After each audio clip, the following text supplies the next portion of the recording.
So they're going to give you some maps showing uncharted islands off in the Great Sea that are filled with Azerite. The island system. They're very proud of the AI they have created for this system. The island expeditions, or the islands as they're calling them. Scenarios are back from Mr. Pandaria. The scenarios are back. These are going to be 3-player thingies, 3-player scenarios that you can do. They're not role-specific. Role-agnostic is the phrase they used in the discussion while they were creaming themselves over the AI they've created for this. And this is procedurally generated. Okay. All right, this could be very cool. Not only that, the biggest issue I had with the scenarios in Mr. Pandaria was the difficulty. The difficulty of it. I'm sure many of you ran into this scenario where essentially you could 2-man it, and then a third guy, if he went AFK, Blizzard likes good success rates, that could actually just disappear and not even be an issue. I know what used to happen to me is if I went in on my main character who was very high geared, people would inspect me and just leave me to it, which I hated. I absolutely hated it so much. Where it happened all the time in scenarios. But the problem was the rewards from the scenarios were actually extremely good. So you kind of wanted to get them done, despite the fact that it would play out this way. But not this time. They give us difficulty options with this. We've got normal, we've got heroic, we've got mythic, we've got PvP, which is going to be interesting to see how well these scale. How hard are they going to get? Are these going to be really difficult? I kind of want them to be. If this is going to be a good source of Azerite, and if you're not sure about Azerite, check my previous video on that, and also gear potentially, I want to see how this plays out. So what are they? How do they work? These are something, we buy maps from goblins and gnomes, depending on your faction, that'll give us a location of an uncharted island that has Azerite on it. Okay, so you have to imagine very, very simply that the normal mode will give the least, the heroic mode will give slightly more, mythic will give the most. I would imagine mythic and PvP might be even, although potentially, given what they said about world PvP, the PvP one could actually be the best source, the best rewards, and that means. If you're not sure what I mean, in world PvP, there is no such thing anymore as PvE or PvP realms. You're going to be able to toggle whether you want to take part in world PvP or not. And if you do stuff with your PvP tag toggled on, you will get some bonuses, although they haven't said what that is yet. But if you choose not to take part in that, that's fine. You can just turn it off. So maybe PvP will be the best here. Maybe they'll increase it into there. You'll go to these islands, and they've got several maps that they've laid out for us, okay? So basically, they've made some basic maps that look quite cool. So the Gilnean themed, the Troll themed, they're beach themed, all these kind of things. The examples they gave with Ungol Ruins, the Gilnean Islands, Havens Wood, things like that. And on there, they're going to procedurally generate different scenarios every time you go there. Now, they didn't say it was 100% randomized, really. Procedural just suggests that. But I have to imagine Blizzard doesn't really like the opportunity for something really, really stupid to happen. So what they've probably done is create loads and loads and loads and loads and loads and loads of different combinations of creatures, buffs, all kinds of things that will happen on the island. So you seemingly is pretty random, but you might run into the same one again. So what are we doing on the island? There are chests and, of course, Azerite to pick up. And they're going to have totally different creatures on there. So you'll have trolls one time, you're going to avoid creatures another time. Sometimes you might have Hosen is the examples they gave. And I'm sure they have multitudes of stuff from all over the game that they can draw in from to create this really rich and dynamic environment. That's what they want. They want this content to be infinitely replayable, so that people are always having something to do and it's always slightly different, which maintains interest. Gotta give them props for that. Can't say that that's a bad idea. I'm thumbs up for that. Make it interesting, make it different. Again, big problem with the mop scenarios is once you've done them the once, they were so boring. They were so boring because you knew exactly what needed to be done. You knew exactly where to go. And it was just like, oh, I've just got to get through this. So we could compare it to the Legion invasion points. When the zones are invaded by the Legion, is you have the finale quest to the zone after you've done 4 of the world quests, which are on rails. You know exactly what's going to happen for the most part, and that's not that fun. So hopefully now they've created some really good variation here. And also they said it's like a puzzle although it seemed pretty obvious to me, but it might not be to other players. So what they have is some trash mobs around. They also have a statue which gives you a buff, but it simultaneously will give you a debuff. So the basic example they give is that it will increase the damage you do, but you'll also take more damage.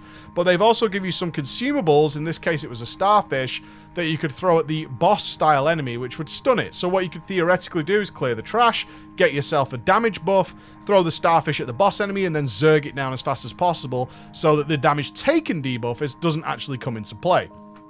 And I'm sure, just like Mythic Plus, they'll have a huge variety of buffs and debuffs that you can pick up from these statues, and you'll have to decide whether it's worth it or whether you want to wait out the debuff running out. Can't be dispelled or anything from what they said. You'll just have to wait for the timer to run out on that one. And the island will have multiple of these objectives laid out. Now, simultaneously while this is going on, and this is the twist to add yet more dynamic flow to this, and this is the thing that they're so proud of, is that, and they kept using this phrase, shortly after. Now, you have to imagine if you choose the PvP option of the island, there is no shortly after. When you arrive, so does the enemy. And what happens is, if you don't choose the PvP option, these will be NPCs, these faction champions as they're calling them, are going to start trying to get the objectives themselves. So you're in a race then, because you might land and see, oh, there's an objective right in front of me. I have to go and get that objective. Similarly, the faction champions will arrive, and they're going to start getting objectives too. Now, what they're bragging about here is how intelligent these faction champions are going to be. The most intelligent enemies we have seen in the game yet. So what does that translate to in my mind? Well, he gave a couple examples, but I think they could have done better here. I would suggest that, let's say, you finish your objective, and then you go to the next one, and you come across the faction champions dealing with that objective, right? Now, what will they do when they notice that you're there? Now, what they don't want to happen here is, let's say you've got a tank. He's not going to just be able to run in, grab aggro on all three, and you're just going to cleave them down. That's not going to work. They're going to work as if they were players. Players obviously don't all DPS the tank while the DPS shoots them. That doesn't work, right? That doesn't work in PvP. So what they might do, and they gave the example of Sneaky Pete here. Let's suppose they're nearly finished with their objective. They're nearly done, right? So what they might do in that scenario is actually try and CC you so they can zerg it down and they get the objective. They might have only just pulled their objective, in which case they might just run away and reset and come and get you when you try and engage this encounter, right? They might do that. Also, they might try and CC the bosses or the enemies themselves and then come and attack you in some interesting way. They want to use the word unpredictable here. They want them to behave as if they were players, and they are making smart choices based on the situation that they are in. I am super excited to see whether this makes it really fun, because I want to go, Pete just gouged me when I was casting something really important. Or he sapped me. He sapped me. I want to see that. I want to see that he's doing different things and it's actually a good choice. What I don't want to see is him going, oh, okay, now I'm going to go and DPS the tank. Or blinding me and then attacking me straight after it. Which we have seen sometimes in WoW as NPCs doing that. And you're like, why are you doing that? Or, we've seen Terralion shooting wings at an enemy that has got 5% HP left, and he's doing his epic charge, and suddenly it's like, well, it's dead. Why are you doing that? That makes no sense. It's crazy. So we always see NPCs doing really silly things, unless what they're doing is very basic. So I'll be interested to see just how good this is. They seem very proud of it, and if Blizzard's very proud of something, typically they've done a good job. So this is something I'm most excited for. My questions here is, how do we get the maps? That's one of my bigger questions, because there's different levels of map, as we said. There's normal, heroic, mythic, and PvP, and we have to get these from the goblins and the gnomes. Is this gold? You would have to imagine the goblins and gnomes want gold. We can't turn in Azeroth, right? So some questions I have then is, how do we get the maps? What is it? How do we get them? Is it just gold? Is it some sort of favor? How do we get them from the gnomes and the goblins? How often can we get them? It was mentioned that you could revisit the same map potentially 3 times in one day. Is that just a spurious example? It could be, just to show off the randomness. How good are the rewards going to be from here? How much Azeroth is going to be there? Can we get them done very quickly? But my main one is just how random and dynamic are these going to be? Are these going to be the opportunities to set up some really fun, really, really fun situations and scenarios that we can do on a daily basis and will keep people having fun all the time. Is it going to be, as we've seen in a lot of games recently, certainly in the games I've been playing, where they've taken something that's seemingly very simple, like the map of the level is just the absolute basis, the basic point of it, and then they've just had so much fun with it along the side. That's what I want to know. That's what I want to know. Are they going to be interesting, or are they I just don't want to end these like Mists of Pandaria. That's my big concern here. I don't want them to end like Mists of Pandaria, which is these are really rewarding and really boring. That's what I don't want to happen. I don't want them to be too easy. If I select the Mythic version or the PvP version, I want to be having fun with that. Clearly, the enemies do respawn. You can only imagine if you did the PvP one, you just flew over the island and just found where they were and just ganked them to death, and then it was over and you had the whole island to play with. This is going to be an ongoing battle.